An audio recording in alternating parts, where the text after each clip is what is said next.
কুষ্টিয়া ভিক্ষাবৃত্তির উদ্দেশ্যে গড়ে ওঠা একটি শিশু অপহরণ চক্রের ভয়ঙ্কর তৎপরতার সন্ধান পেয়েছে পুলিশ।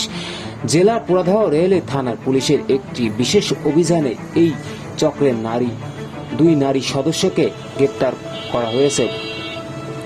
পরবর্তী তাদের দেওয়া তথ্য ও স্বীকারোক্তি অনুযায়ী রাজধানী থেকে অপহৃত 3 শিশুকে অক্ষত অবস্থায় উদ্ধার করেছে পুলিশ।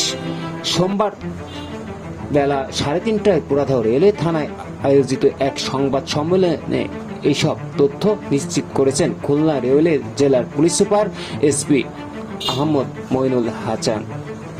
গ্রেপ্তারকৃত আসামিরা হলেন কুষ্টিয়া মিরপুর উপজেলার কাঠদহচর গ্রামের ফতে আক্তার ও শাহনাজ বেগম। পুলিশ জানিয়েছে তারা দুজনই পেশাদার শিশু অপহরণ চক্রের সক্রিয় সদস্য।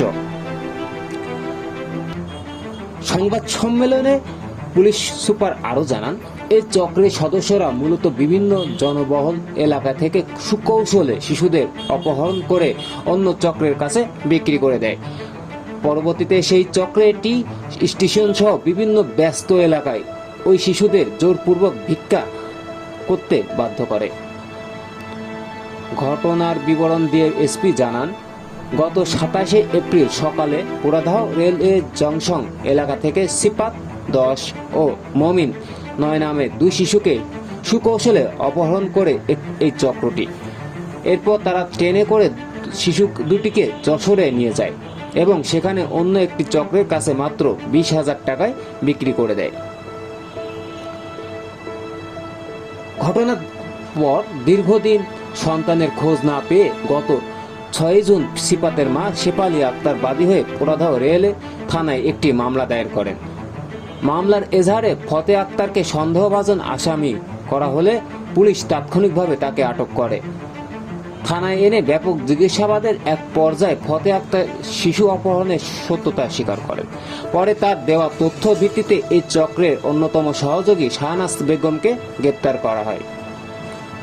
গ্রেপ্তারকৃত 2 নারীর দেওয়া তথ্য ভিত্তিতে পোড়াদহ থানা পুলিশের একটি দল ঢাকার কমলাপুর রেলওয়ে স্টেশনে অভিযানে যায়। সেখানে অনুসন্ধানের পর পুলিশ জানতে পারে কিছুদিন আগে কমলাপুর স্টেশন এলাকা থেকে ভিক্ষাবৃত্তিতে জড়িত থাকা অবস্থায় 3টি শিশুকে আটক করে রাজধানীর একটি বেসরকারি শিশু পুনর্বাসন কেন্দ্রে হস্তান্তর করেছিল ঢাকা রেলওয়ে পুলিশ। পরবর্তীতে পোড়াদহ থানা পুলিশ ও পুনর্বাসন কেন্দ্রে গিয়ে অপহৃত সিপাত ও মমিন সহ রাজ নামে আরও 1 শিশুকে উদ্ধার করে। পুলিশ জানিয়েছে, উদ্ধার হওয়া এই 3 শিশু সবাই বাড়ি কুষ্টিয়া পোড়াদহ রেলওয়ে জংশন ও এর আশপাশের এলাকায়।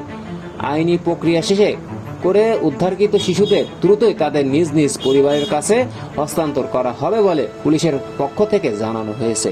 এই চক্রের সাথে জড়িত অন্য অপরাধীদের ধরতেও পুলিশি অভিযান অব্যাহত রয়েছে বলে জানান। তাদের সংবাদ কুষ্টিয়া।